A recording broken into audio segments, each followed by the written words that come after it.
So what we try to, the first key part of tracking ROI measurement is building keyword silos. And keyword silos help you quickly understand what keywords you're trying to target. It enables you to score articles that you're creating amongst those keywords within the silo. And it allows you to track the impact and the ROI of that focused group of keywords in the silo.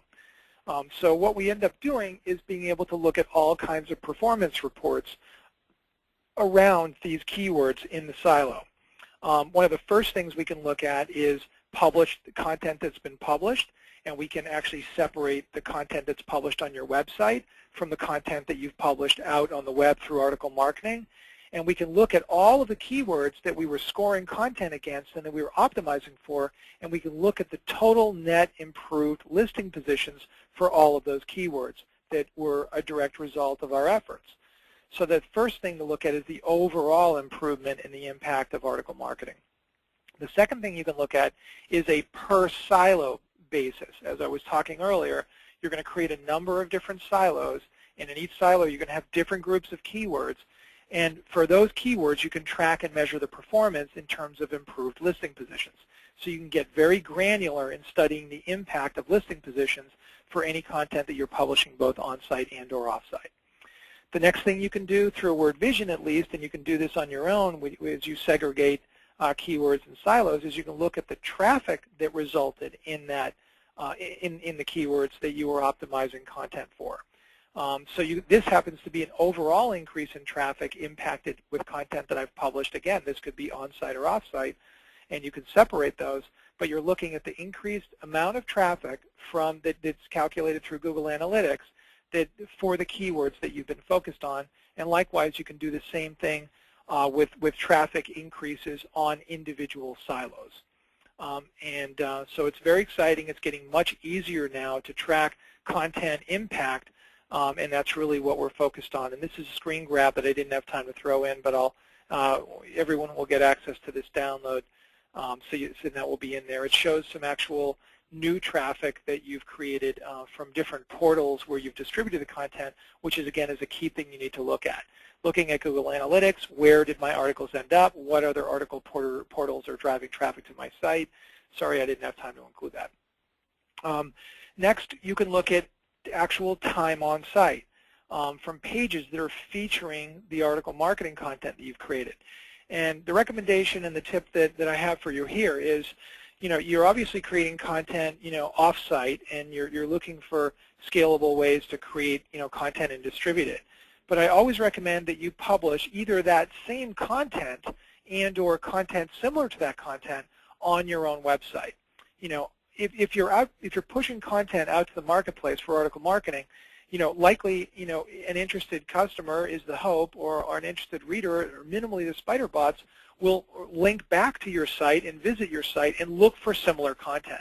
And that linking strategy becomes a critical part of the strategy. We'll push Chris into answering some tough questions to answer regarding link strategy and article marketing, because it's an essentially contested concept these days. But the net of it is you can look at actual time on site increases for similar content published on your site to the content that you're out publishing on the web. Another way to look at this is to track overall improvements in conversion rates impacted by article marketing. Have your conversion rates increased since you've started article marketing more aggressively? And where are you publishing that content? What are the sources, and are your conversion rates increasing? You need to start documenting all of this and keeping track of all of this on a month-to-month basis. You should also begin to see increases in lead generation from content downloads on your site.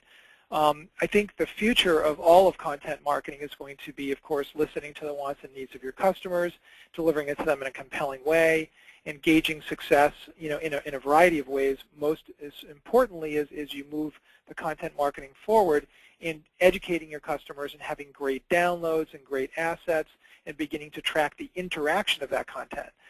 Here we see an interface where idealaunch has a Salesforce account, and we're actually tracking people that have downloaded assets on our website that begin to bring in leads to our reps and people that are interested perhaps in our products and our services, but are more interested at this point into downloading guides and helpful hints and webinars like this. So we're beginning to see the whole funnel come down to what's the interaction from the content. And again, that can relate to content not only on our website, which is the end goal for lead generation, but content that we pushed out on the web that might link back to those very assets on our web pages. So the next thing we can look at is obviously increased sales from those customers. So once again, in Salesforce, we can say, okay, what clients are interacting with content and what clients are actually purchasing from us? Do we have a greater likelihood of somebody that interacts with our content and downloads things than somebody that just calls us out of the blue or somebody that we cold call? The answer is yes, and there's science to prove that. So without further ado, Chris is now on the line and has joined us, and I'm excited to have him answer a bunch of questions and chime in. Likewise, I'm going to be looking, while Chris is talking and telling us a little bit about his wonderful world of article distribution and how this interfaces with writer access and the excitement of it. You know, please feel free to ask some questions for both Chris and I, and I'll field them to Chris after he gives a bit of a presentation. Chris, welcome.